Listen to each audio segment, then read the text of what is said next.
Hey guys, what's going on? So today we're going to be going into a new playlist, right? So it seems like I'm bouncing between playlists here, but I'm getting a schedule down. I want Mondays to be a specific topic, Wednesdays and Fridays to be specific topics, and dedicate them each to different types of topics.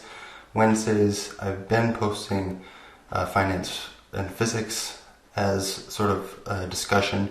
I'm going to switch that around a little bit because I sort of want to also talk about statistical field theory, and statistical field theory is something that is very germane to laws in biology, right? So we're going to start here from what may seem like very axiomatic things. However, this is an advanced topic. This is something that you're normally not taught if you're learning biology or biophysics to any sort of degree. And so the reason I'm doing this is, again, to sort of make myself unique out there in the YouTube world, but also to give you the rundown on exactly what statistical fields are, what stochastic dynamics is, because this is, if you're again into the life sciences, into biology, and you want to understand the really fundamental concepts here in thermodynamics and all this kind of stuff, we're going to have to understand this, right? So this is going to be a fairly long playlist probably, because I've been studying biophysics for quite some time, and so this area of study is quite interesting to me. And so with that being said, make sure to hit that like and subscribe button. You can go onto my Patreon page if you want to support the channel, get notes and so forth. Again, many of the videos that you're seeing here on YouTube, you're only getting like half versions, not even half versions. If you want to get the full versions, you can go on to my Patreon page. But with that being said, let's go ahead and dive in to the material. So today we're starting a playlist on statistical fields. Okay, statistical fields are things that you probably haven't come across, but fundamentally what this is, it's really a crossroads between thermodynamics and quantum field theory. Okay, so we talked about some quantum field theory. We're going to sort of revisit some quantum field theory stuff in this playlist. And we're going to also bring in some new quantum field theory so that we can understand a lot of stuff going on here with stochastics. Okay, really what's going to be going on here is a rundown of these two primary sources that I'm going to use. However, I'm using other sources, but these two sources are this Stochastic Dynamics and Statistical Fields by this guy, Faccioli, I don't really know how to pronounce that name, it's Italian. This book here, Stochastic Processes in Cell Biology, right? So this is a fairly long book. You can find it as a free PDF online. This should be a free PDF online as well. But these two sources are my primary sources that I'm going to be referencing as I go through here. However, I have other sources that I'm going to go through because I want to talk about path integrals in quite some detail. And so let's talk about a few other sources really quick before we get into the actual meat of the topic here.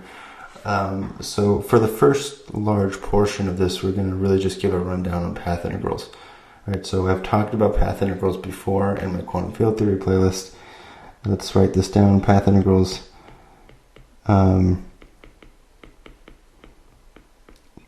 Path integrals, but we're going to go deep into this concept. We're going to really understand some of the minute details that go into path integrals. We're also going to be studying Hamiltonian dynamics once we're done with studying these path integrals. So Hamiltonian dynamics. Okay. And then we're going to be talking about stochastic dynamics, right? So, stochastic dynamics, and really at the core of stochastic dynamics is stochastic sort of random walk theory, okay, and the theory behind randomness, okay. So this is going to be stuff like classical open systems, projection formalisms, thermodynamics inside of the stochastic framework, stochastic dynamics at low resolution and so forth. And then we're going to be talking about statistical mechanics of rare events, right? So statistical dynamics of rare events.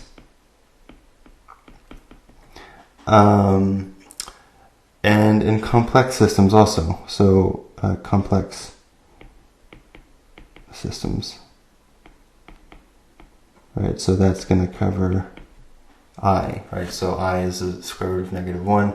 We're going to go into some detail there as well. We're going to go into quantum dynamics, thermodynamics in open systems, statistical fields, Wilson's approach. We're going to talk about renormalization, right? So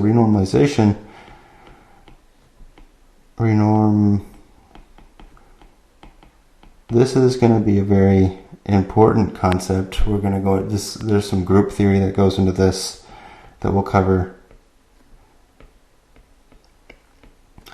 And then we're also going to be talking about all of this within the context of biology, right? So thermodynamics is a key fundamental law of physics that dictates a lot of things that we typically see in the natural sciences, which is biology, physiology, and so forth.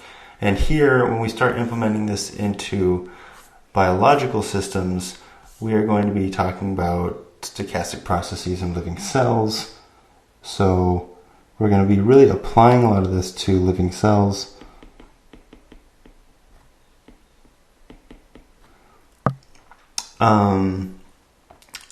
The idea of noise, right? So the idea of noise and randomness, we're going to bring in probability theory.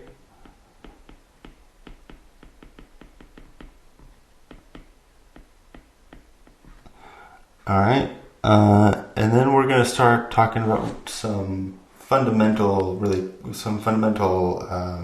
phenomena that happen in biology, right? So one of them is diffusion.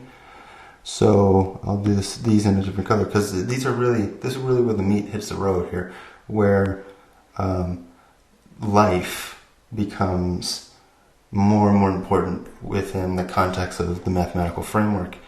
And so diffusion.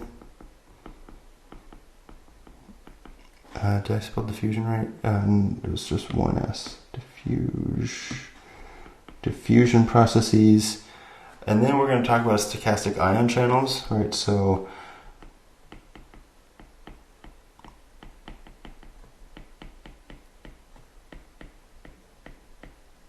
stochastic ion channels like glutamate receptors, serotonin receptors, and so forth, these ion channels are very, very important in constructing our experiences, right? So a good example is when you take drugs or when you drink coffee, right? A lot of the chemicals in these drugs and in the coffee will interact with receptors in your brain such that your brain becomes hyperactive or hypoactive. You enter altered states of consciousness. These are ion channels that are fundamentally responsible for manifesting that sort of experience, okay? And so really what we're actually getting to here is a mathematical framework for how we can understand this kind of stuff. And a physical framework for how we can understand this stuff. Because what we're really doing is we're applying some advanced math to some advanced physics to understand life processes in the context of thermodynamics and so forth. And so then we're going to talk about polymers. We're going to talk about sensing the environment, which is what I talked about. Stochastic gene expression, right? So stochastic gene expression.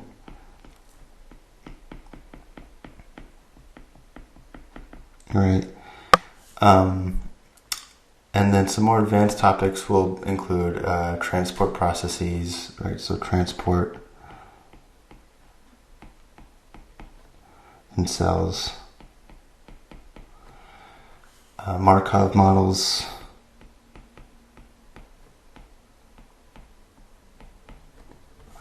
and there's going going to be a lot of other things, right? The WKB method, path integrals, probability theory, and all this sort of stuff. But a lot of this here is going to be a lot of the applicative biological stuff. Okay, so that's that. So these are the two primary sources. I have other sources that I'm going to be alluding to, and if I do allude to other sources, I'll post them in the description. But this is really how this is going to go down, okay? And from here, I'll feel much more confident in going and then branching out to more areas of physiology and so forth, right? So let's get started on path integrals. So ultimately, we want to understand the dynamics of systems, okay? But at the core of systems are random molecules just bouncing around each other, okay? And this is where the power of stochastics and dynamics and stochastic field theory is going to play its role. In quantum mechanics, and so in quantum mechanics, we have the core principle here is that we're treating particles as the fundamental building block, okay? And there are two ways of going about describing these particles as fundamental building blocks. One is to define a set of canonical variables that tell us everything that we need to know about our system, okay?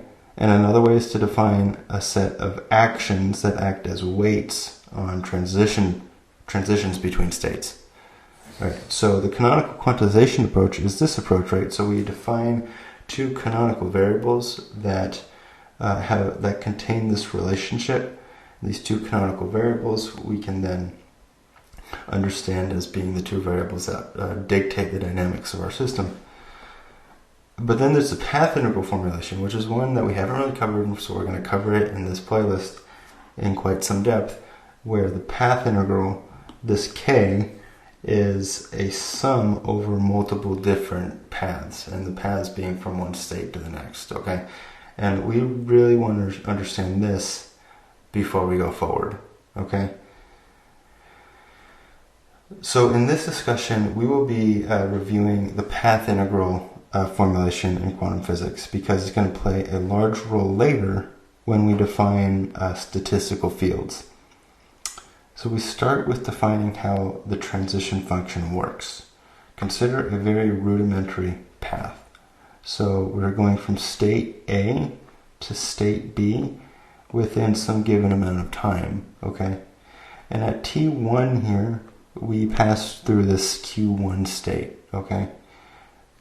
And so we're going from state A to Q1. So the way we read this is bracket notation.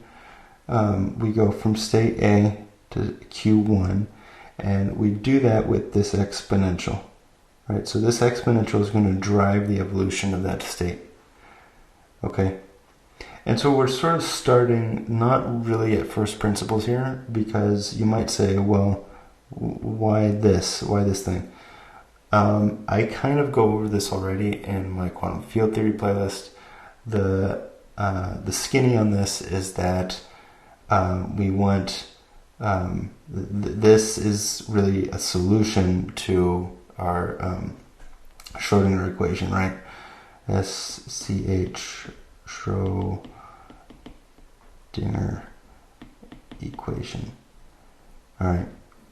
And maybe if I'm feeling up to it, we'll show why, what we can show exactly why we're using this. But for right now, let's just say, okay, we're going from A to Q1, and the thing that's driving A to Q1 is this exponential of a Hamiltonian, okay? And then we go from Q1 to state B in this way, right? So another exponential of a Hamiltonian, but our time variable now is just the difference between big T and little t, because we're not going the full distance here, we're going from here to here. All right. This isn't the only way that a particle could get from state A to state B, though. In fact, there are many paths that the particle could take. And so these many paths include all of it can pass through any number of different states before it gets to state B. And so the way we write this is at T1, we have multiple different states. Okay, so state A to, we can go from A to Q5 to B, A to Q4 to B, A to Q3 to B, and so forth. And so the way we write this mathematically is we go from A to Q, but we're summing over all these possible Q's, right? So that's this sum right here. So Q's, to lose, we don't need this 1 right here. And so we're summing over all these Q's, and then we go from this Q to B, right? So in integral form, we're summing over Q's, right? So that's this sum, and then here's our Q's, and we're just, everything else sort of stays the same. Okay. So this is how we're writing. This is how we're going to write this mathematically. You can already sort of think, okay, we're starting at point A, or we're starting at state A, and from state A, we pass through another state before we get to state B. But that other state is an integral. We're integrating over all possible states at that particular time. Okay? So, and I'm going to have an illustration that hopefully clicks in your mind later so that we can understand this a little bit better.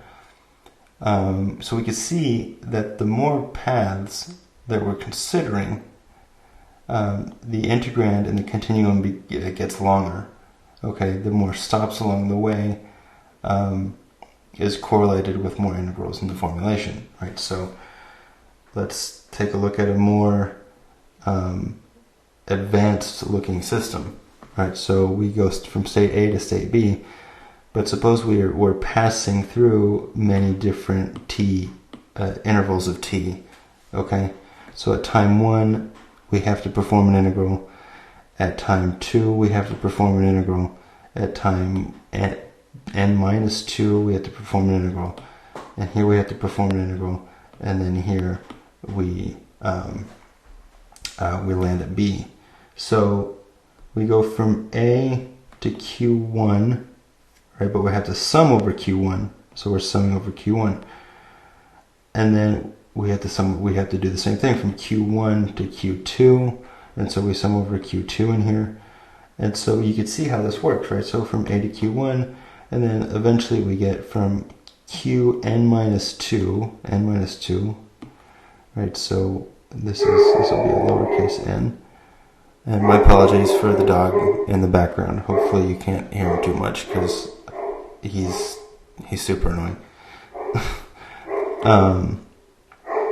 And then from here to here, we're again driven by an exponential of the Hamiltonian, and then here also, right? So our integral now is, you can almost think of this, and we're going to have to start thinking about this integral here in terms of integrating over some volume, okay?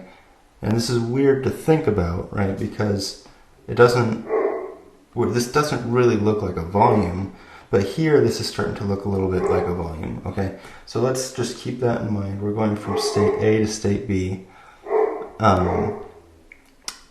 Again, my apologies for the dog barking. So this is how we're going to mathematically express this thing, right? And so big N, right? So big N again, this has to be, this is little n, this is going to be little n also. Alright, so let's do a little bit of math here. So we want to calculate we want to calculate one of these guys, right? So to start the calculation, we begin with a Taylor expansion of the exponential. Right? So here's our Taylor expansion of our exponential. And so what this becomes when we distribute things is this, and then we have extra terms. Right, so we have this guy here's this 1 right here. My God, that dog is annoying. And then this one is right here, and then the next one is going to be here, and so forth. And so, and it doesn't really matter what the sign is, right? Because the Taylor expansion is, you can change signs whenever you want. And we'll see that the sign doesn't really matter either. you can add negatives. Really, that's the core here. So this guy here is going to be this, right? And so we haven't really derived this. This is something that you get from quantum mechanics. However, we can make sense of this by saying, well,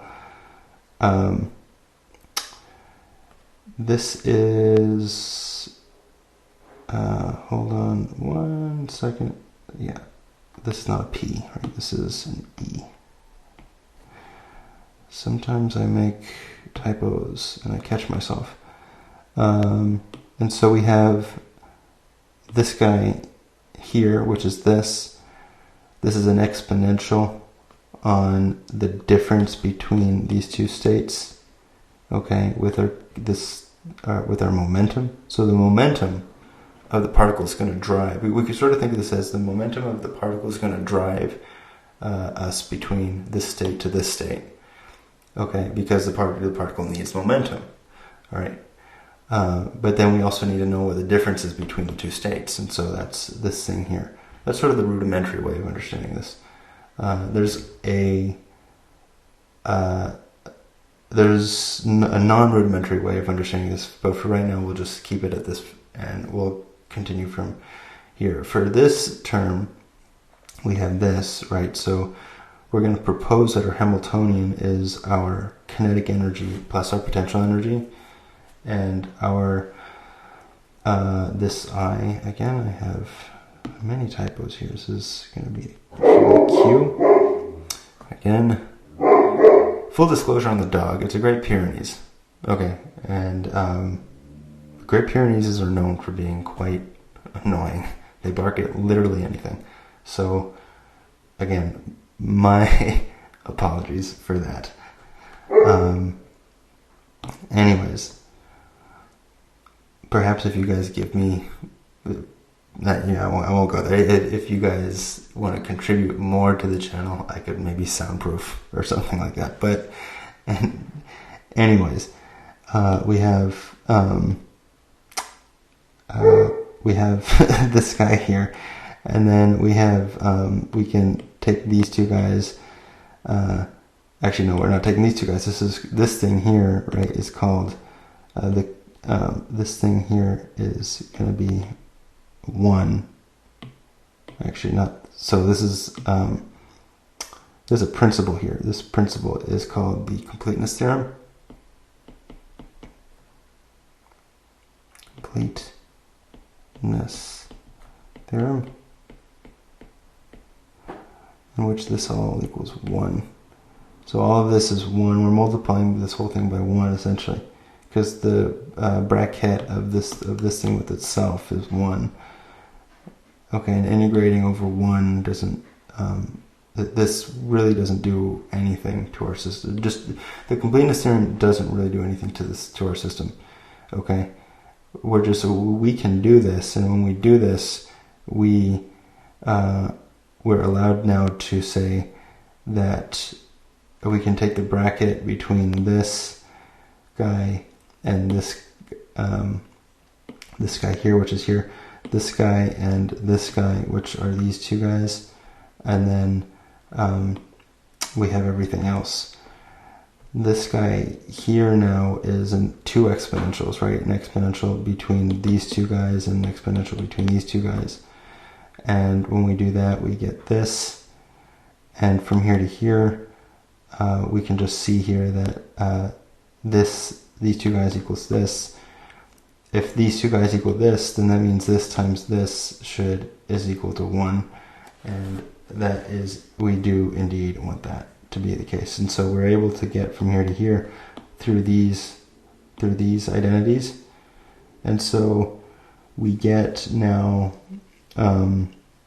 this here, everything else out here stayed the same.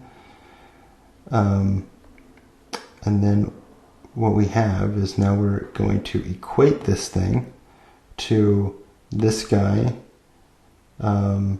plus this guy, right? So this term here is right there, and then this is right here. And then from here to here, we are just regrouping a few things, And then when we regroup a few things, we can actually see that this here is right here. All of this here can be written as an exponential, okay? And so we have this guy here to get from here to here. This is, again, this is just a Taylor expansion of an exponential. So we can write down our exponential, and when we write down our exponential, we can see that this is our Hamiltonian. Here's our Hamiltonian, and then we can then multiply a few things out, right? So this right here is right here. When we divide and multiply by this delta, again, the delta is just the delta is, when we look back at our picture, is the difference between two time points. All right, and so we get this right here, right? Because we can distribute the delta out here. When we do that, we need to do this. So plugging this back into the original path integral, we get something that looks like this. And so let's make sense of this thing. This thing is, we're going from state A to state B. We're integrating at each stop along the way, okay, different states. We're integrating over different states at each stop along the way to state B. And when we do that, we're integrating these functions, right? So these functions are they're what's called transition functions, right? And these transition functions, they take the form of this, right? So we just sort of wrote that up here. Okay, so this is our path integral. This thing right here is our path integral. The multiplication scans all the probability amplitudes for each path, and then we integrate over all paths. We can see that the exponential contains an action for each path, right? Because this thing here is, this thing here actually is our action, right? So we're integrating.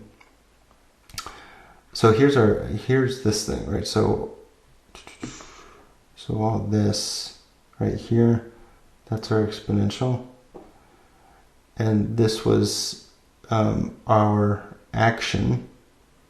We're saying that that's our action. The integral of that is our action. Okay, so really the action is this guy, right? So it's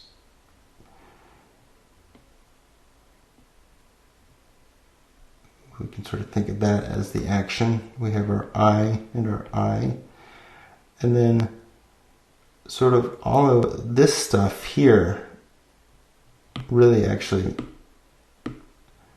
we have this big D Q as a function of T. That's this thing right here, right? So let's take a look at this a little bit more now. So just to be clear, so let's do this. Let's do this. Let's do this thing here is this guy right here. And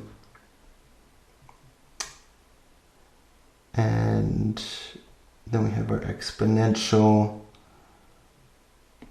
Oh, let's do that in a different color. Our exponential is this guy right here. And then this, so that we can actually include, it's not good.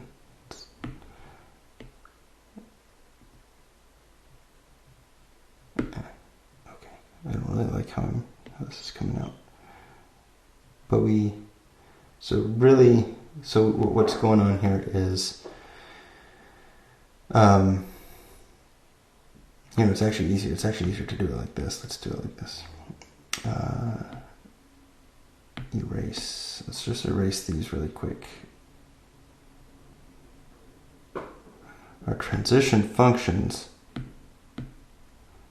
Are these guys, right?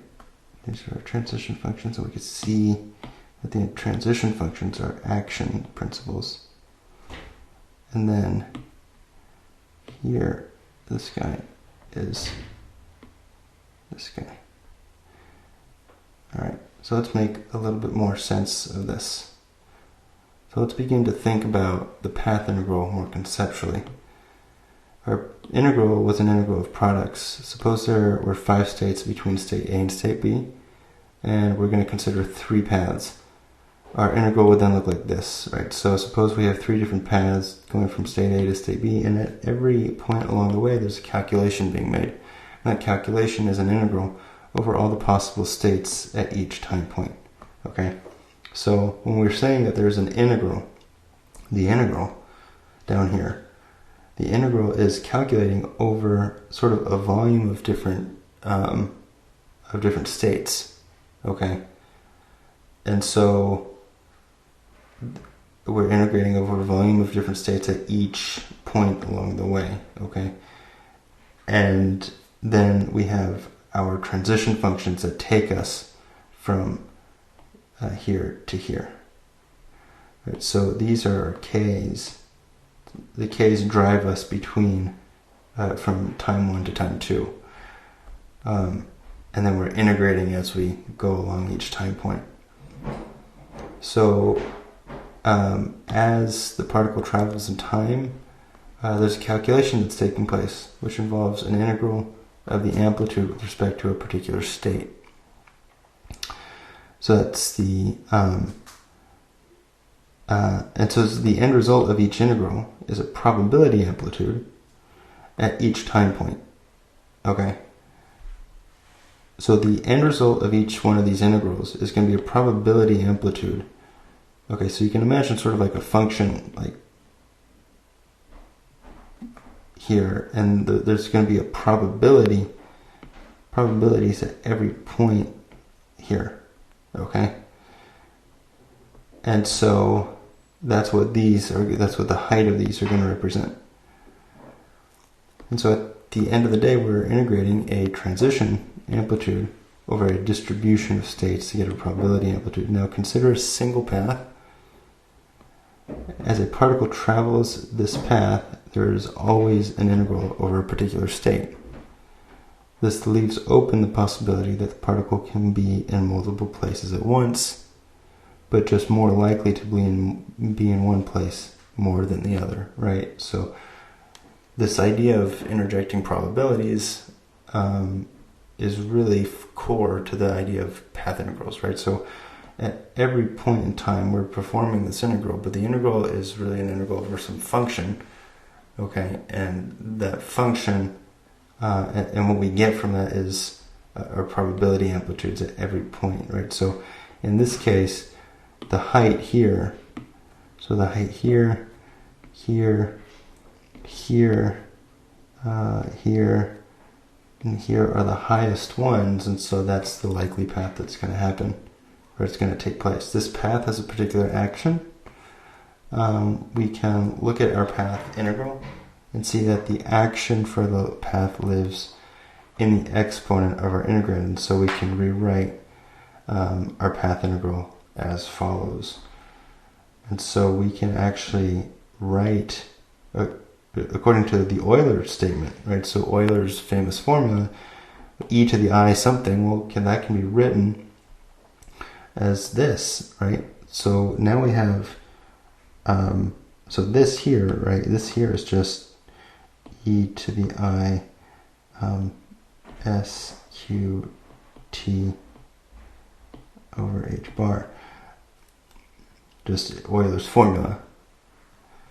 And so we can see that now we're deconstructing this in terms of different frequencies, cosine and sine frequencies. This shows that we're summing over different waves, okay? Waves can constructively and deconstructively interfere with each other.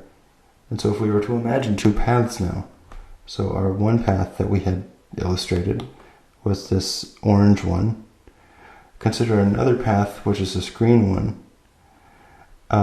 For each path, we can calculate a unique action. In this way, the path can have a unique frequency also. Okay? So, that is to say, the frequency argument in each one of these is the action. It's right here, right? It's inside the cosine, inside the sine. So when we do the path integration, we're summing over all paths with different frequencies.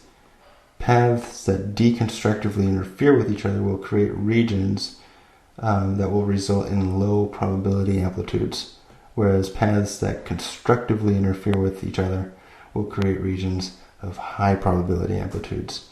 And so we're left with a picture that might look like this. Regions where paths constructively interfere, I've colored in dark red, and regions where paths will deconstructively interfere, I've colored in dark blue. And you can see that the constructive interference occurs at places where the action is close to the classical action, okay? And we'll get more into this. I've talked about this a little bit in my quantum field theory playlist, but the path integral is fundamentally what's at stake here is that the path integral is a series of integrals over a multitude of states at different timestamps. The paths themselves are a consequence of the probability amplitudes of the transition functions, okay, and between each timestamp, okay. So just to recap before we call quits on this, I want to go back to this picture here, this one right here, or no, this one.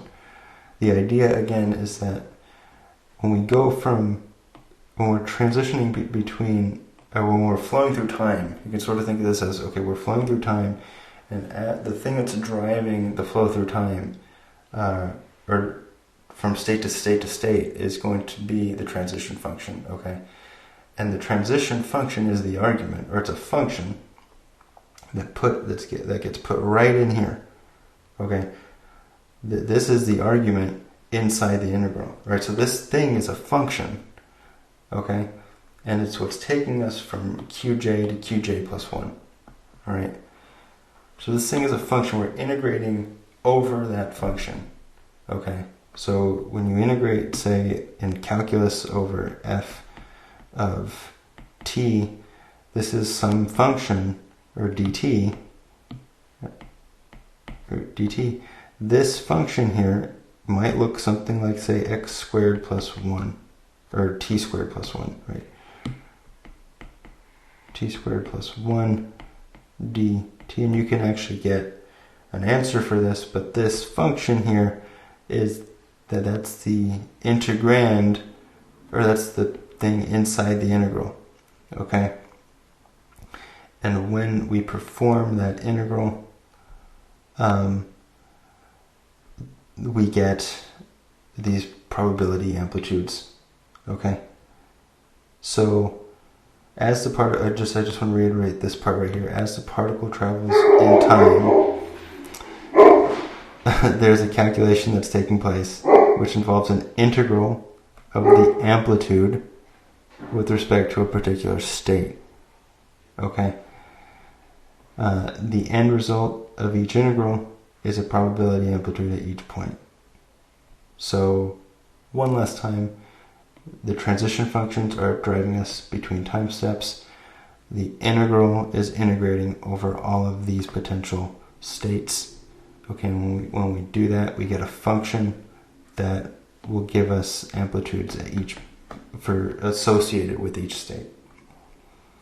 Alright, so we're pushing on 40 minutes here, which is a little bit longer than I hoped, but with that being said, I hope you guys like this kind of content. Make sure to hit that like and subscribe button, and I'll see you guys in the next video. Bye.